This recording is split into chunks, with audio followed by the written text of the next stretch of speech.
Hello, my dear viewers, welcome back.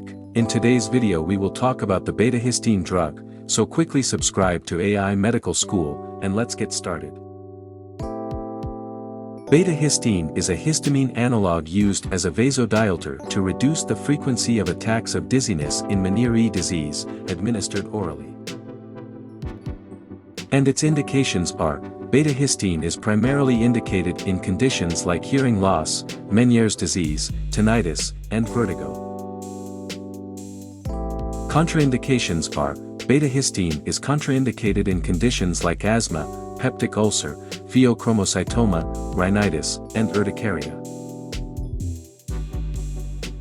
Now come to its side effects. The signs and symptoms that are produced after the acute overdosage of betahistine include nausea, vomiting, seizures, dyspepsia, ataxia.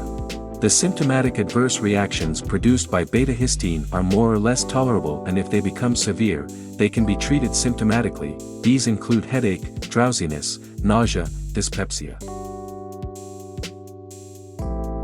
Warnings are: betahistine should not be given to neonates, children, during pregnancy and lactation, and in patients with pheochromocytoma.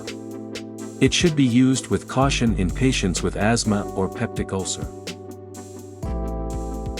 High-risk groups. Drug should not be given to pregnant mothers and neonates. If prescribing authority justifies the benefits of the drug against the possible damages, he or she should re-evaluate them. Now its dosage. The adult dose is 16 mg, frequency 8 hourly, and route is oral. I hope you liked the video. Thanks for watching.